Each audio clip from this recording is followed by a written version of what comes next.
Terima kasih yang klik video ni, yang tekan video ni dan nak tengok video ni. Terima kasih banyak-banyak. Terima kasih juga yang pernah tengok video-video sebelum ni tau. Tak kisahlah video-video produk-produk yang saya guna pakai ataupun video-video jentera berat yang lain. Tak tengok lagi video-video sebelum ni, bolehlah tekan dekat atas ni ataupun dekat bawah video ni. Saya sediakan link playlist Naramen koleksi video produk-produk yang saya guna pakai. Bolehlah tengok, teringin nak beli tu boleh beli. Duduk saja-saja tu tak tahu nak makan apa, bolehlah makan jeruk madu Pak Ali macam ni. Jeruk madu Pak Ali ni kita boleh pilih tau, sama ada nak pilih buah apa-apa. Untuk yang saya ada ni buah campuran, ada campur-campur macam tu. Buah mangga, buah sengkuang, buah kedondong, buah betik. Ada buah-buah campuran lah. Kita bolehlah makan. Sedap tau jeruk madu Pak Ali ni. Dia main dalam plastik macam ni.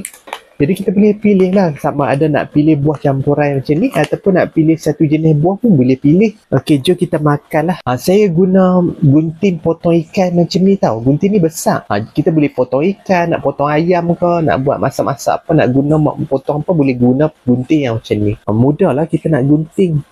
Tajam dah gunting macam ni. Saya juga ada mangkuk plastik yang macam ni. Mangkuk bulat macam tu kan. Jadi mudahlah kita nak guna mangkuk ni. Nak makan ke, nak letak apa-apa barang, kita boleh makan mangkuk yang macam ni. Kita boleh guna pakai mangkuk yang macam ni. Macam ni lah dia jeruk madu Pak Ali.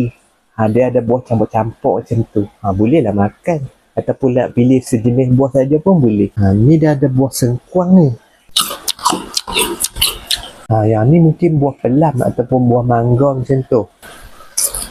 Yang ni buah betik.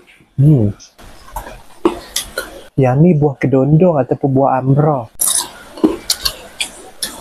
Sedap jeruk madu Pak Ali ni. Sedap rasa masa-masa manis macam tu. Okey, inilah dia produk kali ni, jeruk madu Pak Ali. Kita boleh pilih buah. Macam saya suka makan buah campur yang macam ni. Saya sediakan sekali dengan ayak kotak buah yang macam ni. Minum ayak juga tau. Minum ayak lychee yang macam ni. Ayak kotak lychee. Bolehlah minum. Dia ada straw. Boleh cucuk, boleh minum ayak lychee macam ni. Untuk t-shirt yang saya pakai ni, t-shirt leher bulat tau. Warna boleh pilih. Saiz pun boleh pilih. Selesa pakai. Untuk yang suka bersenam, nak bersukan tu, bolehlah pakai t-shirt macam ni. Dia serak peluh. Nak jemur, nak keringkan dia pun mudah. Mikrofon yang saya pakai ni, mikrofon tanpa wire tau. Kita boleh klip je kat kita punya mulut. Mikrofon ni mikrofon tanpa wire tau. Kita boleh klip je dekat mana-mana. Macam saya klip kat baju. Dia ada dua mikrofon dan juga satu receiver. Kat bawah ni ada bateri level ataupun paras bateri. Nak cas dia guna kabel Type-C. Boleh dah guna mikrofon yang macam ni. Yang suka buat konten, buat video tu boleh guna mikrofon tanpa wire macam ni. Minyak rambut pula saya pakai minyak rambut kelapa dan juga ada rosemary dan juga peppermint. Jadi nak pakai dia pun mudah je. Kita cuma tekan-tekan picit. Tekan-tekan picit kita pakai. Lepas tu kita boleh pakai dekat kita punya rambut lah. Mudah nak pakai dia. Lepas tu kita kenal lah ada sikat. Barulah boleh sikat kita punya rambut kan.